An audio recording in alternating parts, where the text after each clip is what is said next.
Pemirsa, pakar telematika Roy Suryo mendatangi kantor Kejaksaan Negeri Jakarta Selatan. Roy Suryo meminta Kejaksaan segera menangkap Ketua Umum Solidaritas Merah Putih Sylvester Matutina.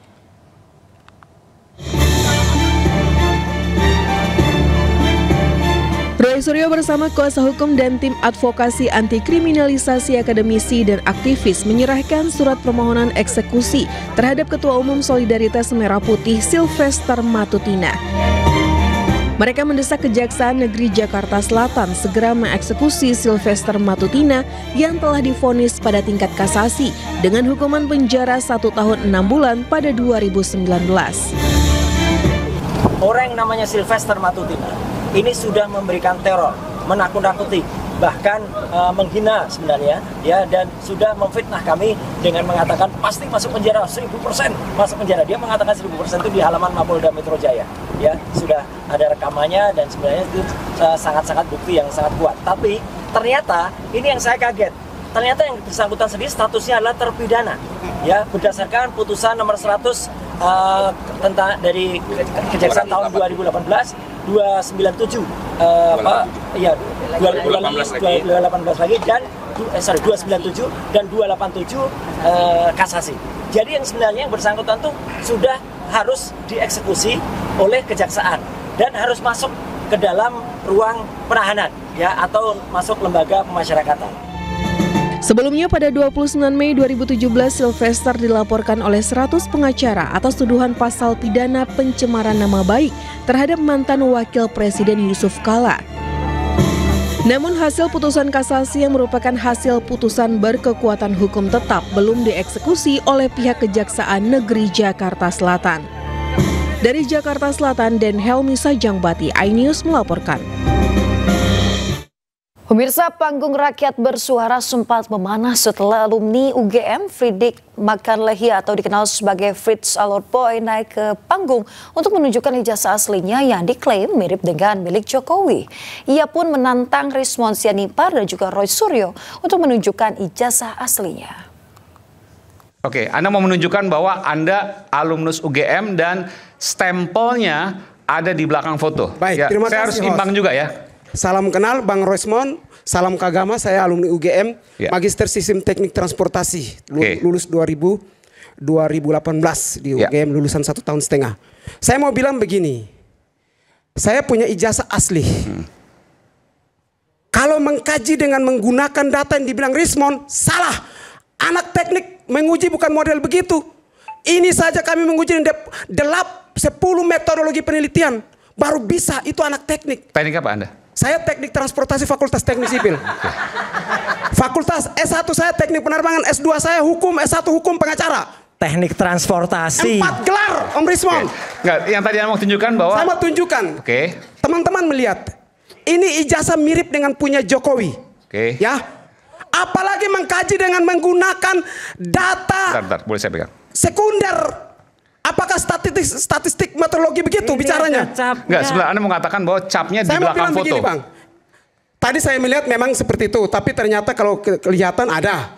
Tapi saya mau bilang begini. Enggak, ini kita fokus. Capnya di belakang foto atau tidak? Jadi udah gugur dah. Capnya ada nih, Mas. Capnya di belakang foto atau? Capnya di depan foto. Di belakang. Capnya di belakang foto. Di belakang. Mana? Coba tolong di zoom. Bisa di zoom. Boleh di zoom ya? Udah jelas banget ini capnya ada di depan foto. Jadi memang. Tapi saya mau bilang begini. Enggak, kita biar clear dulu. Ini capnya di depan foto berarti. Ada sedikit di sini. Ya, ternyata ada di depan foto. Udah gugur. Oke, baik. Udah gugur, tepuk tangan. Sebentar, terakhir. Saya mau bilang begini. Saya ya. Coba Rismon dan Roy Suryo. Roy Suryo ijazah. Ijazah S3 tidak ada. Oke, baik. Si Rismon ijazah S3 mana? Tunjukin Rismon. Mana buktinya? Oke, baik. Masih Bang. Pemirsa, dukungan berdirinya negara Palestina mulai mengalir dari negara-negara di dunia, salah satunya Perancis. Indonesia pun terus mendorong terbitnya Two-State Solution. Pemerintah Indonesia pun terus mendorong dunia untuk mengakui negara Palestina dan Israel. Dipimpin oleh Wakil Menteri Luar Negeri Arman Hatta Nasir, Indonesia mengirim delegasi ke konferensi resolusi damai Palestina-Israel di markas besar PBB New York. itu di markas besar PBB akan ada sebuah pertemuan high level conference mengenai two state solution terkait dengan isu Palestina, dan memang sebetulnya Indonesia merupakan salah satu inisiator dari penyelenggaraan konferensi ini. Kita menjadi salah satu bahkan ketua dari working group yang nanti working groupnya ini akan membahas sebuah tema spesifik terkait dengan aspek yang menjadi common concern dari negara-negara di kawasan. Untuk partisipasi Indonesia memang pada saat ini sudah diputuskan Bapak Wakil Menteri Luar Negeri Armanata Nasir akan memimpin delegasi Indonesia ke pertemuan tersebut. Tidak hanya Indonesia, sejumlah negara-negara di Eropa juga segera mengakui negara Palestina. Kelaparan yang terjadi di Gaza menjadi salah satu alasan Inggris akan mengakui negara Palestina. Senada dengan Inggris, Perancis pun bersiap untuk mendukung two-state solution. Presiden Prancis Emmanuel Macron melalui akun media sosial X bahkan mengumumkan akan mengakui kemerdekaan Palestina di sidang umum PBB September nanti. Tim Liputan iNews melaporkan.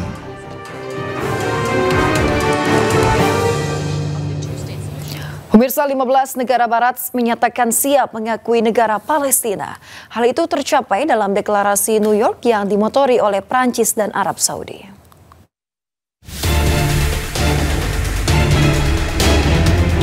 Konferensi internasional tingkat tinggi untuk penyelesaian damai masalah Palestina dan implementasi solusi dua negara di markas besar PBB di New York akhirnya membuahkan hasil. Dalam konferensi yang dipimpin oleh Prancis dan Arab Saudi ini menghasilkan deklarasi New York yang memberikan dukungan berdirinya negara Palestina. Menteri Luar Negeri Prancis Jean-Noël Barrot dalam akun X-nya mengumumkan 15 negara barat siap akui negara Palestina dan solusi dua negara. Seperti Prancis, Spanyol, Portugal, Kanada, Irlandia. Namun dalam konferensi ini, Amerika Serikat dan Israel memilih absen. Sebelum konferensi digelar di New York, Amerika Serikat sejumlah negara barat seperti Prancis dan Inggris mengumumkan akan mengakui kemerdekaan Palestina saat sidang Majelis Umum PBB September mendatang. Anda kembali di iNews Pagi. Pemirsa, seorang nasabah membagikan kisah rekeningnya diblokir oleh PPATK dan kesulitan untuk membuka blokir rekeningnya kembali. Ya, padahal ia sangat membutuhkan uang yang ada di rekening tersebut untuk kebutuhan mendesak. Salah transfer ke rekening pribadi lu yang udah lama nggak dipakai, tapi masih aktif. Jadi transfernya dari rekening pribadi ke rekening pribadi. Nah, itu kejadian sama gue. ATM-nya itu nggak gue pegang. Akhirnya gue telepon call center. Akhirnya gue ceritain lah kronologinya. Dari jamnya, transaksinya berapa nominalnya, terus kejadiannya hari apa. Pokoknya lengkap dan detail. Akhirnya gue diarahin suruh ke banknya. Pas gue udah ke bank tuh, gue ceritain kembali kronologinya sesuai. Terus gue sertakan dengan bukti transaksinya. Si Mbak itu bilang apa? Maaf Bu, ini udah diblokir dari pusat. Terus gue bilang, bukannya ini yang blokir itu Mas CS yang kemarin saya telepon. Enggak, ini diblokirnya dari pusat ya Ibu, dari PPATK kalau nggak salah namanya.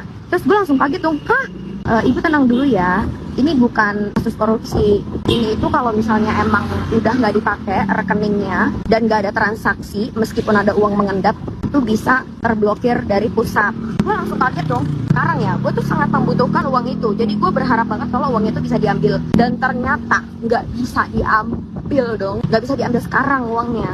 Nunggu persetujuan PPATK-nya ACC gitu. Berarti uangnya nggak bisa ya Mbak diambil hari ini juga. Nggak bisa Ibu, mohon maaf banget. Karena harus pengajuan dulu, isi formulir untuk dibuka blokirannya. Itu pasti banget Mbak 7 hari. Gue tanya lagi dong, terus Mbaknya cuma ngomong apa? Belum pasti ya Ibu, di ACC-nya dari pusat. Terus gue bilang, tapi Mbak saya sangat butuh uangnya banget Mbak, tolong banget nih, saya butuh uangnya banget. Iya Bu, saya nggak bisa bantu apa-apa. Saat ini yang saya bisa bantu adalah membuatkan formulir pembukaan blokiran. Ya Allahu Rabbi, di saat lu tuh butuh gitu kan, tapi nggak bisa diambil duitnya. Mungkin dari teman-teman ada yang ngalamin hal yang sama nggak? Boleh sharing dong, kira-kira di ACC-nya tuh lama atau enggak, karena memang butuh banget uangnya. Dan nggak bisa diambil pada saat hari ini juga.